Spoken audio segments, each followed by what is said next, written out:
Well, hello again, my rocking chair rockers. Come on up here on the back porch. Grab yourself a rocking chair. Sit back. Get comfortable. You know, here at the end of August, some kids have already started going back to school. Yuck, can you imagine? And others are getting ready to. But back when I was growing up, school didn't start in early August. No, sir. Summer vacation was summer vacation. For us, that first school bell didn't ring until after Labor Day. And as that day got closer, we knew it was almost time to put away some of the things we'd enjoyed all summer. Dig out those school clothes, gather up the pencils and notebooks, and head back to the classroom. But there's one school I've been telling you about for the last few episodes that didn't have a first or a last day of school. It didn't have a principal. It didn't have report cards. And you didn't get the summer off. You got all the time off. I'm talking about the School of Hard Knocks. And believe me, Bobby Ray had accumulated enough credits in that school to be working on an advanced degree. Today, we're going to close out our School of Hard Knocks stories, at least for now, with 3 more lessons from my younger days. First, we're going to climb into Mom's little blue and white Nash Metropolitan, where a 14-year-old Bobby Ray decided he was tired of waiting until he was old enough to drive. There was only one problem. I needed somebody to teach me. Well, I did have a big brother named Buddy, so naturally, I did what any intelligent little brother would do. I tried to blackmail him. As you can imagine, that didn't go exactly according to plan. Then we're going to head over to the roller rink, where the lights were dim, the music was playing, Patsy and I were holding hands during the couple skate. Young love. But then they announced the all skate. Turned up that good old rock and roll music, and Mr. Cool decided everybody needed to see just how good Bobby Ray could skate. As you'll find out, Mr. Cool was about to become Donut Man. And then finally, we'll head back to Marietta High School, room 206, where I was supposed to be taking Latin. Except room 206 wasn't Latin. It was Spanish. We'll find out more about that later. You see, somewhere along the way, the School of Hard Knocks kept teaching me the same lesson I've tried to share with you throughout this series. Every day, we make choices. Those choices become decisions. And sooner or later, there are consequences. So grab that sweet tea, settle back into your rocking chair, and get ready to laugh with me. And probably laugh at me a few times.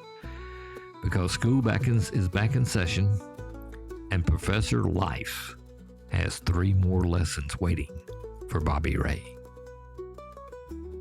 Okay, welcome back, my friends, to the School of Hard Knocks, the finale for now. Let's begin with Driver's Ed, the School of Hard Knocks way. You see, this was way back in, about August of 1962. Oh, my heart was beating so fast. I was lying on my bed looking through the Georgia State Driver's Manual. Man, oh man, in just a couple of months, I would be driving. Not hitchhiking anymore. Not having to ride the back seat anymore. Not in the passenger seat, but in the driver's seat. Mashing the gas, hitting the brakes, changing the gears, and driving down the road with all the girls watching me drive, pass by, and maybe maybe even stopping and letting them know, ooh, I would be happy to drive you home. Everybody would want to ride with Mr. Popular. Yeah. Oh, well. Then I woke up to the reality. I was still 14 years old. I wouldn't turn 15 until November. The end of November. Now, before I go any further, I'm sure most of you rocking chair rockers remember that way back in the 60s, the requirements for getting driver's license was much, much different than today. Georgia did not have anything resembling today's graduated license system. You see, Georgia's licensing law for drivers back then allowed young people to begin the licensing process at 15. That's when you could get you what was known as a learner's permit. And then when you turned 16, that was the most important age, because that's when you got to get a regular driver's license. So, when my birthday came this year, we could basically walk in, show a birth certificate proving I was 15, have a legal parent or guardian with you, take an eye exam, and here I go, walking out with a legal Georgia's driver's learner's permit. And then I could have Daddy get in the passenger seat, hand Bobby Ray the keys, and I could drive Daddy wherever he wanted to go. Bam! Boy, I was ready. Back to reality. Here I was, stuck in August. Might as well been December from last year, because it seems like a whole year to wait.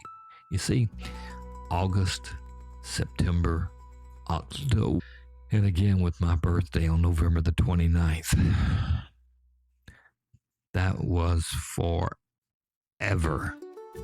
I wanted to start driving, and I wanted to start doing it now, not wait. So, I had to come up with a plan. Yep, a plan. Buddy. I know. I would get Buddy to teach me all the basic stuff, and I would be driving like a pro in no time when that learner's permit came up. One big problem. Most of you know from our other podcast, Buddy hated me. So how could I get him to let me drive? Gotta be a way. Gotta be a way. Think, Bobby. Think. Well, I knew I had plenty of stuff. I knew Buddy was doing behind the scenes. I bet I could threaten to tell Mom and Dad, and I could force him into letting me drive. Yep. That's the plan. What of all the things I knew Buddy was doing? What of all of that? Let's see. What could I use that would make it worth him helping me? Well, I could tell them that Buddy was smoking. Not only cigarettes, but he's been doing some cigars as well. And hey, I had found some girly magazines and photo pullouts under his mattress. I also knew he had taken some of his friends on a couple of joy rides when he was supposed to be studying over at a friend's house. Let's see what he'd say about that. He would have to let me drive. So, with my plan made up, I couldn't wait until Buddy got home, and tonight when we went to bed, well, you see, we was in the same room. We had bunk beds. Buddy on the lower bunk, me on the top. I would wait, and as Buddy got in there, I'd jump down and tell him. Then he'd have no choice but to do it. Boy, clock runs slow. Oh, I just couldn't wait. So I waited and waited, and when the time finally came, the lights were off. Buddy was in his bed. I was in mine. And I sprang into action, jumped down, told Buddy my plan and what I would do if he said no. And to my surprise, Buddy looked up at me and he said, "Sure, Squirt, no problem." Really? Really? I was all smiles and feeling really good about my plan. And I was snuggling all back down in my bed, the covers pulled up and eyes closed, dreaming about driving, starting to fall to sleep. When all of a sudden, Buddy snatched the covers off, grabbed me by the throat and said, "You really are a little off in the brain department, aren't you, Squirt? Don't you know you can't threaten me like that? I'm not worried about you saying anything to Mom or Dad. I'll just kill you in your sleep. And you won't be able to say anything to anybody. You understand, Squirt?" Tears in my eyes, and I shook my head.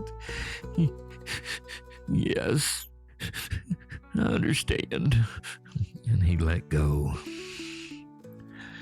He jumped down. He said, Sweet dreams, Bobby Rat." And he dropped back onto his bed, took his foot and shook my bed. "Don't let the bed bugs bite, Squirt." Well, I stayed awake all night, just waiting for Buddy to come up there and grab me by the neck. Nothing happened. And the next morning was Saturday. And reluctantly, after all of our chores, well, on Saturdays, Buddy was supposed to take me to the Belmont Hill Shopping Center and drop me off for a day at the movies. So we got in the car, but I sat as far away from him as I could, which wasn't very far. I need to make you aware we were in Mom's 1960 Nash Metropolitan. For those not familiar with those cars, look, I'm posting a picture up above. Now, Mom's car was a little blue and white 1960 Nash Metropolitan, tiny little thing. 4-cylinder engine, 3-speed stick shift, and believe me, sitting beside Buddy that morning, it certainly seemed even smaller. I just knew if he had his chance, he would throw me out. So I hung on to the door handle over on the passenger side. What in the world am I gonna do? We're driving down the road and I'm kind of watching to see what's happening. Oh, no. Buddy turned on a couple of back roads, and we were getting way off the normal roads where there was no traffic. And I just knew my life was about to end as Buddy pulled off onto the deserted back roads, pulled up, and all of a sudden came to a stop. He looks over at me and he says, "Get out, punk." 14-year-old Bobby Ray thinks all those threats about the cigars, those magazines, the joyrides have finally caught up with him. "Oh, Buddy, please don't kill me. Please don't kill me. I won't tell anybody. I promise. Then Buddy looks at me and he says, "I'm not going to kill you. I'm going to teach you to drive. Now get around here, and you better not kill me as we go before I change my mind." Well, I can only tell you this. That was the day I started learning how to drive. But looking back now, I learned something a whole lot more important. You see, that was the day Buddy and I actually became more than big brother and little brother. We became friends. And believe me, we have both driven a lot of miles together since that day back in 1962, when I got to shift gears, sometimes grinding them, mash the gas pedal, push the clutch, honk the horn, turn up the music and cruise on down the road with my big brother, laughing, and every now and then reaching over and smacking me upside the head, just because, just because he could. You know, some memories, they last for a lifetime. Oh, but we got more, so get up, stretch a little, get some more cold, sweet iced tea, and then let's settle back in as we begin. Oh, going back. Yeah, going back once again to the early 1960s. Nearing the end of August, and kids getting ready for school to start back. As I mentioned, back when we were growing up, school didn't start until after Labor Day.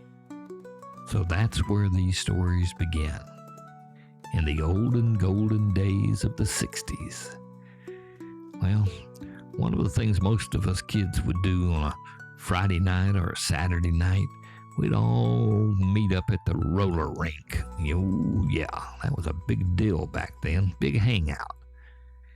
And when me and Patsy would go, of course we would hold hands and skate. Love to be out there for the dim lights and the soft music during those special couples only skate, please.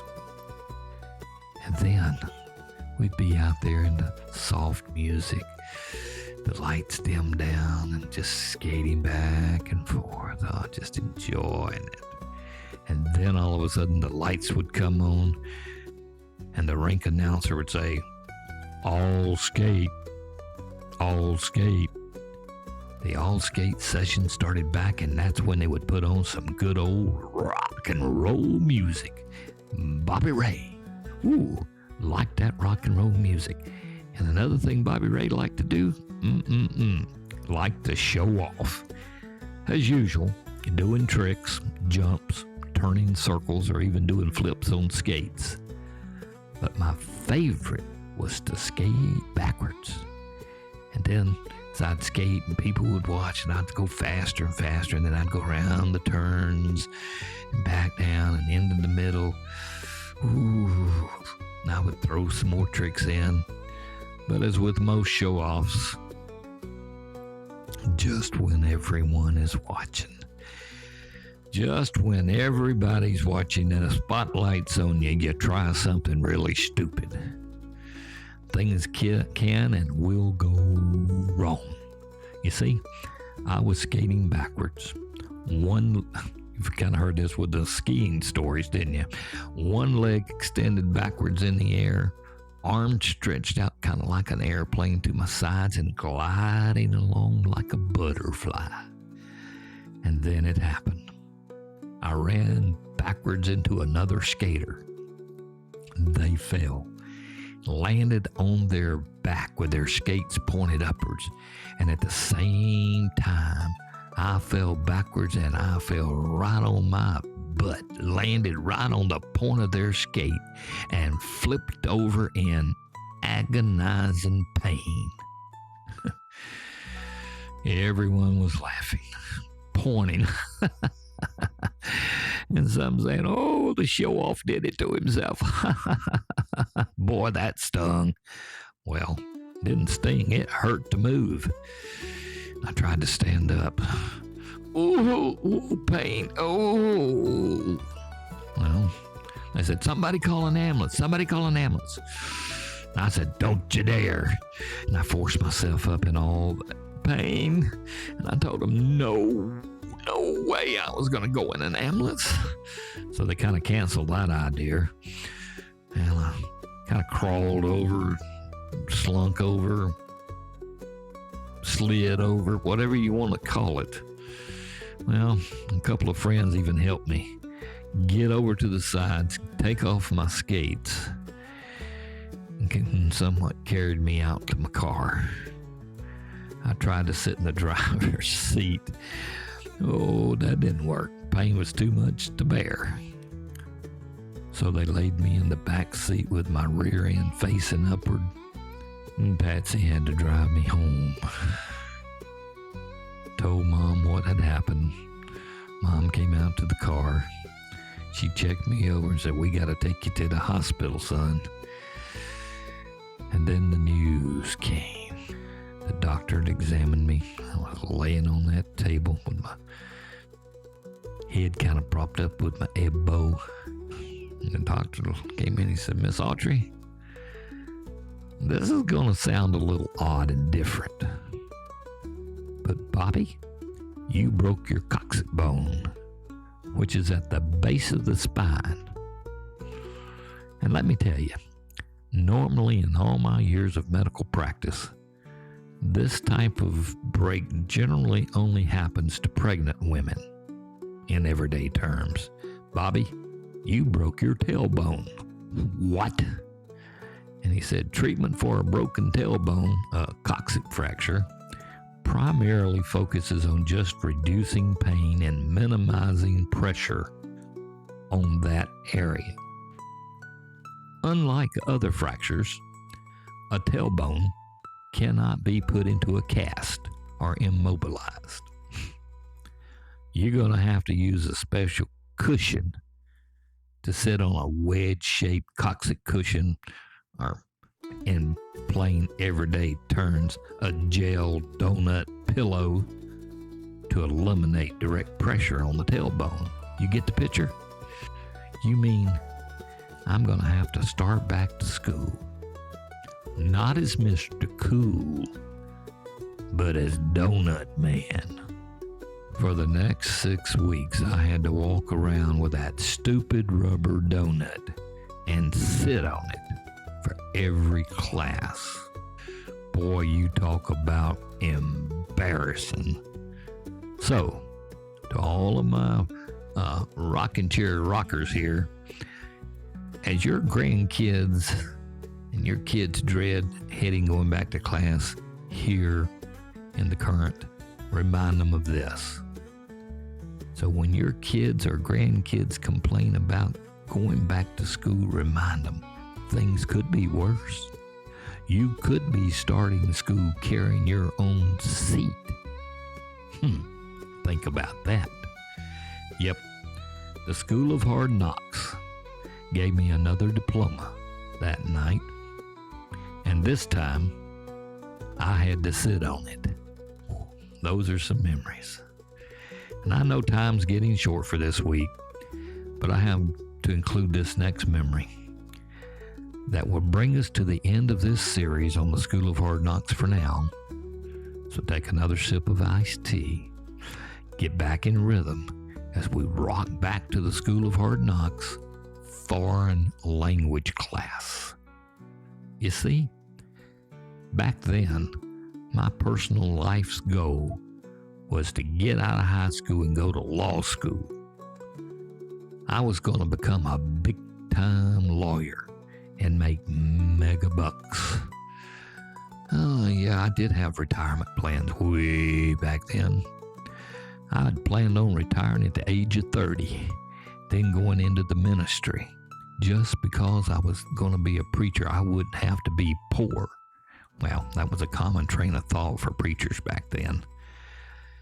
Well, for most colleges I was trying to get accepted into for law school, one of their requirements was to have at least one course credit in Latin. Okay. It had never crossed my mind until I received a couple of follow-up letters from the admissions administrators asking to see my high school transcript and class credits, and mentioned, again, one of their requirements included class or credit in Latin. Ugh. Oh, well, I can take care of that. So I went to the guidance counselor's office at Marietta High to tell her I needed to switch a couple of my classes around so I could take Latin. No big deal. Well, at least that's what I thought. But it was then that I was informed the Latin class was already filled, and the only language class available was in Spanish. Spanish. I told the counselor, absolutely not. Didn't she know who I was? Local rock DJ, class officer, Mr. Cool. Just look at my ride, that shiny Daytona Sky Blue road and pleated Mickey Thompson knockout mag wheels, big engine, big sound, 1963 Civic Super Sport. And I need Latin for law school, not Spanish. Handle it. And out the door I went. You know,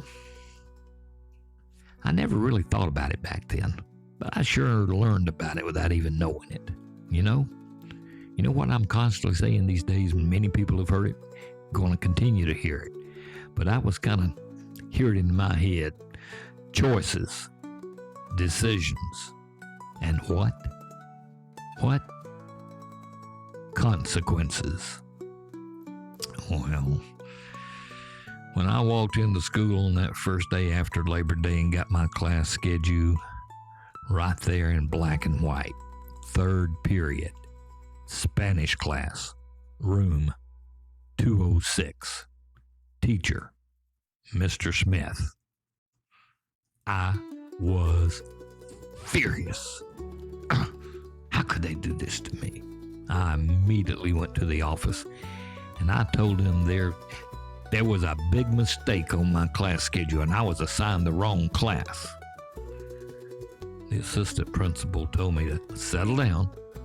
Give me a couple of days to get everybody's classes corrected. There's always a lot of people changing around. We'll get back together and see what we can do. So I just went storming out.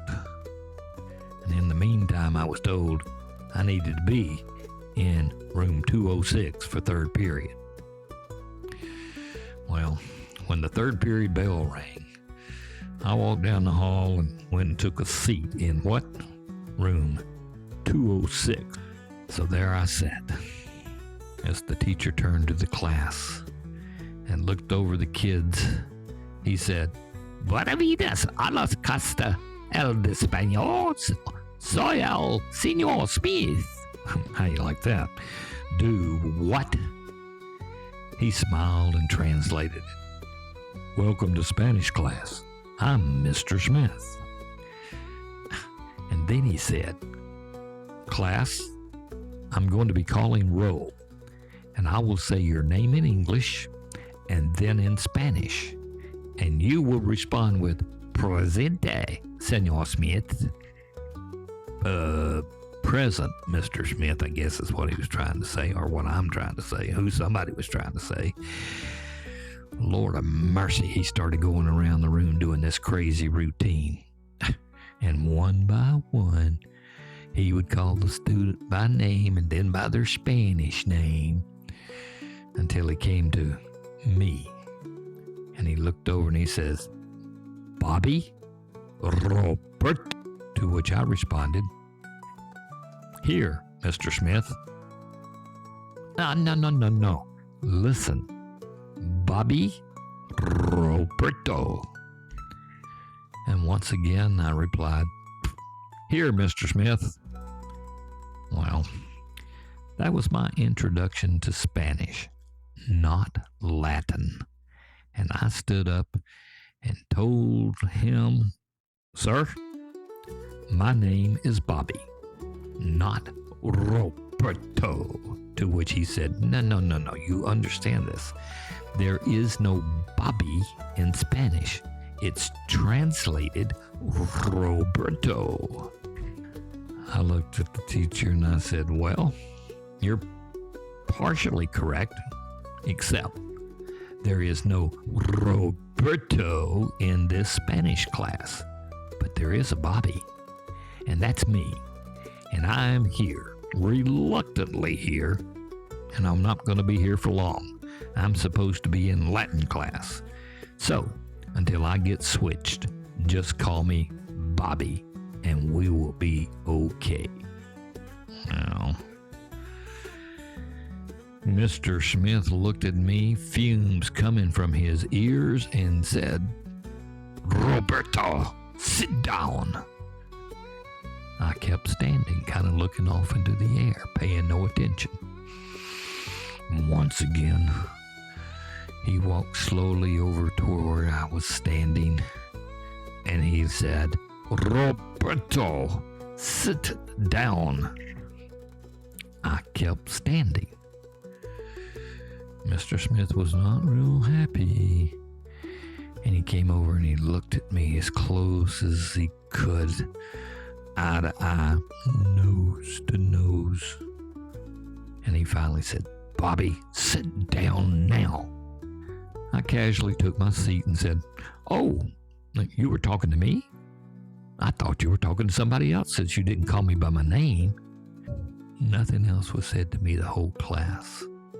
Mr. Smith just went over some common phrases and all the kids would repeat. Everybody seemed to laugh and was having a lot of fun except me. I pulled out my history book and was working on our homework assignment. Oh, Spanish. No way. Well, the bell rang, and as I stood to leave the class, Mr. Smith came over to me and said, young man, you will not act that way in my class. Do you understand me, Roberto? To which I just walked out the door. This was to continue day after day as I waited on my class getting changed. And each day, Mr. Smith was relentless in trying to find Roberto in his class. And each day, I used the third period class in room 206 as a study hall. Then the day came. I was called to the office and told the Latin class did not have any openings after all the class assignments and all had been redone, and that I would have to continue in the Spanish class. And I said, ain't no way that's happening. I'll just continue to use it as a study hall. And off I went to room 206, Spanish/study hall. Well, Mr. Smith had already been informed that I would continue in his class since the Latin class was full. And as I walked into the class, he said, Paravinto, went over and took my seat, got out my history book, and started reading. My study hall was in session. Mr. Smith looked at me and said loudly once again, Roberto. I just kept looking at my history book. Roberto. Had no idea what he was talking about. Then finally he said, Bobby. I looked up as he threw a blackboard eraser at me and I ducked. Well, both Mr. Smith and I ended up back in the principal's office. And there we mutually agreed that I would no longer be in the third period Spanish class, room 206. I would start reporting for third period to the library for study hall. I tell you that story because in the School of Hard Knocks, things are not always as they seem. You see, I did not get accepted into law school at that point in my life, but ended up being accepted in another college, and they did not specify which language a student had to take, but required 1 credit of a foreign language. And the only class with an opening for my senior year was third period. So I went and sat in the front row. Mr. Smith smiled as he introduced himself to the class. And then he said, class, I would like to introduce Roberto to our class. To which I responded, Gracias, Senor Smith. Muy contento estande. Kind of translated, thank you, Mr. Smith. I'm so glad to be here. You see, Mr. Smith and I became good friends, and even though I could never speak Spanish very well, I have never forgotten Mr. Smith and how we would greet each other long after the class was behind me. ¿Cómo está usted? Which means, how are you?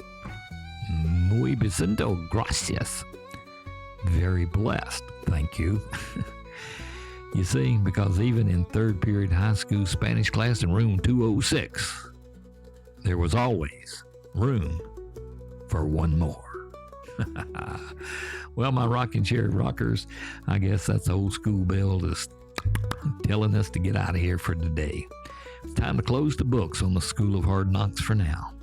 Because if there's one thing I've learned after all these years, you never really graduate from the School of Hard Knocks. There's always going to be another lesson somewhere along the way. And sometimes you don't even realize you're sitting in the classroom until years later.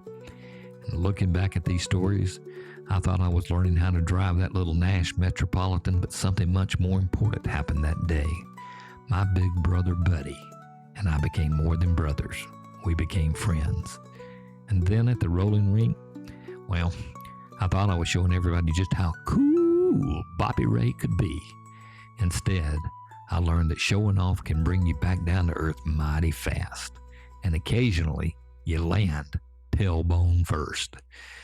And yes, for 6 weeks afterwards, the School of Hard Knocks made sure I carried my own little rubber reminder everywhere I went. Mr. Cool had become Donut Man.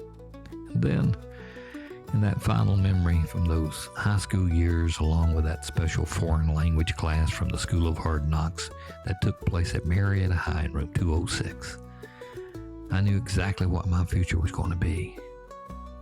I was going to law school. I needed Latin. I didn't need Spanish. And my name certainly wasn't Roberto. But you know a funny thing about life? Sometimes we're so busy telling God where we're going, we don't notice some of the people He's placed along the road to lead us. And years later, I didn't remember Mr. Smith because he taught me how to speak Spanish. Well, not much Spanish, not very good Spanish, but just enough to get by. Believe me, he didn't. I remembered him because somewhere between "my name is Bobby" and "Gracias, Senor Smith," a teacher I once fought against became a teacher and a friend I would never forget. And long after room 206 was behind us, whenever our paths crossed, we could still greet one another. ¿Cómo está usted? How are you? And my answer, muy bien, gracias. Very blessed, thank you. You know, maybe that's what this whole School of Hard Knocks series has really been about. Some of life's greatest lessons never came from a textbook. Sometimes the classroom was a swing set. Sometimes it was up at the lake. Sometimes it was a neighborhood street. Sometimes it was sitting behind the steering wheel of Mom's car. Sometimes it was a roller rink. And yes, sometimes it really was room 206. We didn't always recognize the lesson. We certainly didn't always appreciate the teachers. But through every scraped knee, every crazy idea, every mistake, every laugh, and even a few tears, we were learning. In life, you're going to be faced with choices.